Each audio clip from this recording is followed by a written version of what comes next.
Bismillahirrahmanirrahim. Assalamualaikum warahmatullahi wabarakatuh.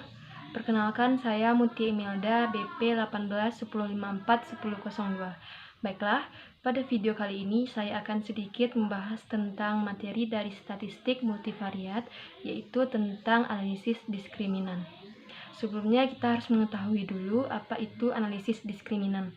Analisis diskriminan merupakan bagian dari statistik multivariat yang digunakan untuk memisahkan kelompok data untuk melihat hubungan antara variabel yang membedakan, variabel respon, dan variabel penjelas. Hal ini kebalikan dari regresi linear, yaitu di mana variabel respon dianggap tetap dan variabel penjelas mengikuti dari variabel normalnya.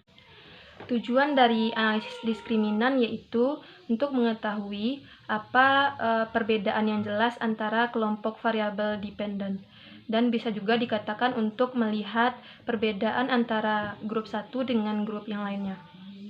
Yang kedua yaitu untuk jika ada terlihat perbedaannya, maka kita akan mengetahui variabel bebas mana yang membuat perbedaan tersebut. Dan yang ketiga yaitu untuk membuat fungsi atau model diskriminan yang pada dasarnya mirip dengan persamaan regresi. Yang keempat yaitu melakukan klasifikasi terhadap objek dan untuk mengetahui apakah suatu objek termasuk pada grup satu atau grup lainnya. Asumsi pada analisis diskriminan ini yaitu sejumlah variabel independen harus berdistribusi normal. Yang kedua yaitu metrik peragam variabel independen berukuran PXP pada kedua kelompok harus sama. Yang ketiga yaitu tidak ada korelasi antara variabel independen.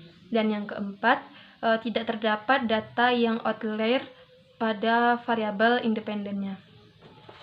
Jadi langsung saja kita akan masuk ke dalam analisis diskriminan menggunakan aplikasi atau program SPSS.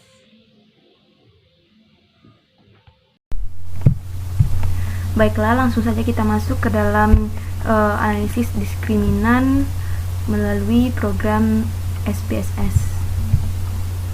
Pertama-tama kita harus mempunyai data, yaitu yang telah kita sediakan. Saya sudah punya data sebanyak 25.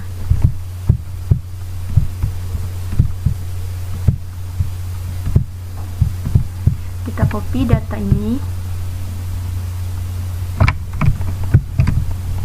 paste ke dalam SPSS pada kolom data view.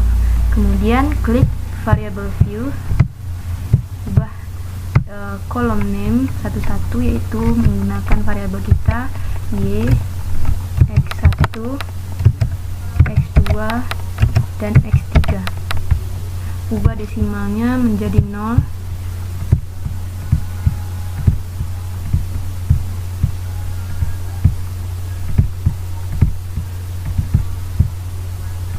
Dan ubah labelnya.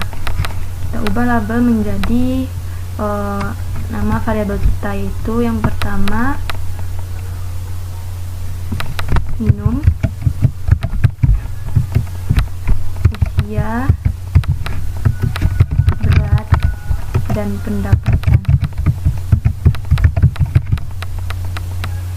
Jadi soal kita yaitu tentang sebuah perusahaan yang bergerak dalam penjualan air mineral mengumpulkan data konsumen dengan variabelnya untuk tipe konsumen dari banyak tipe air mineral yang minum, yaitu dengan kode 0 dan 1. Untuk 0 yaitu konsumen yang termasuk tipe sedikit minum air mineral, dan 1 tipe banyak minum air mineral. Dan untuk variabel kita yaitu usia, berat, dan pendapatan. Kemudian klik data view. Ini merupakan data kita yang sudah kita ubah variabelnya.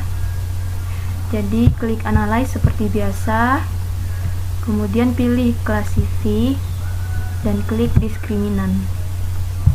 Kemudian kita pindahkan variabel Y ke dalam grouping variabel, dan X1, F2, dan X3 pindahkan ke dalam kolom independen. Kemudian untuk grouping variabel, klik define range, kita masukkan minimumnya 0 dan maksimumnya 1. Klik continue. Kemudian klik use stepwise method, statistik. Kita centang semuanya dalam kolom diskriminan analyze statistik.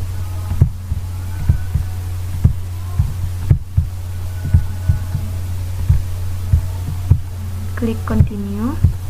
Kemudian klik method, pilih Wix lambda. Sudah kita klik continue. Selanjutnya yaitu classify, all group, case wise result, summary table. Klik continue. Kemudian klik OK. Nah, ini merupakan output yang telah kita dapat dari data tersebut. Selanjutnya kita akan menganalisis satu persatu output yang telah kita dapatkan. Yang pertama yaitu kita menganalisis grup statistik. Pada grup statistik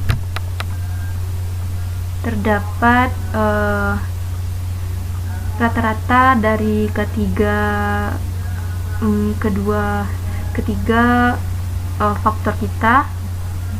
Antara usia, berat, dan pendapatan itu berbeda-beda, yaitu untuk usia 33,44, sedangkan yang keduanya yaitu 29,56 untuk yang banyak minum, dan untuk beratnya 60,75 dan 52,89, pendapatannya 671,52 dan 577,78. Jadi selanjutnya kita akan melihat pada canonical discriminant function coefficient. Ini di outputnya.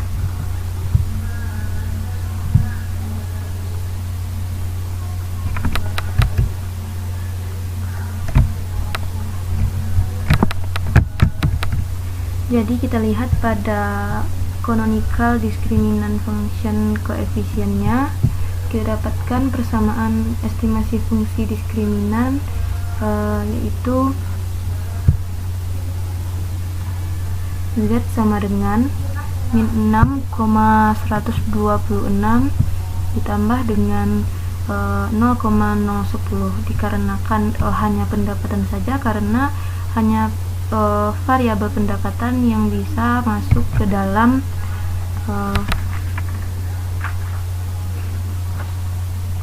membentuk variabel diskriminan.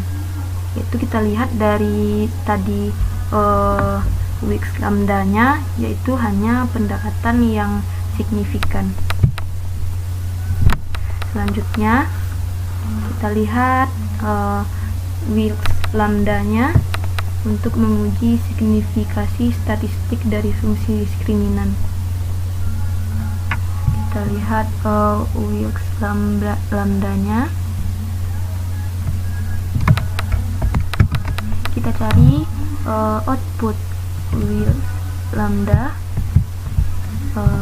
dengan signifikasi 0,042. Besarnya nilai Wix lambda yaitu 0,832 atau sama dengan chi-square-nya 4,180, dan nilai ini signifikan yaitu 0,042. Maka dapat disimpulkan bahwa fungsi diskriminan signifikan secara statistik, berarti nilai rata-rata skor diskriminan untuk ini untuk perusahaan berbeda secara nyata. Jadi untuk menguji seberapa besar dan perbedaan antara kedua hal itu dapat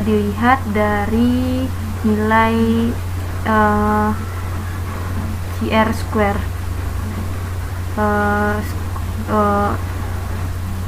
yaitu identik dengan R2 pada regresi, yaitu mengukur variasi antara kedua kelompok yang dapat dijelaskan oleh variabel diskriminannya. Jadi CR square ini mengukur seberapa kuat fungsi diskriminan. Kita lihat pada output eigen value. Langsung saja kita buka eigen value. Ini dia, berarti besarnya canonical correlation adalah sebesar 0,410, atau besarnya square canonical correlation atau CR square-nya yaitu sebesar 0,410 pangkat 2, atau sama besarnya dengan 0,168.1681. Jadi dapat disimpulkan bahwa 16,81% variasi antara kedua kelompok yang banyak minum dan sedikit minum dijelaskan oleh variabel diskriminan dari rasio tersebut.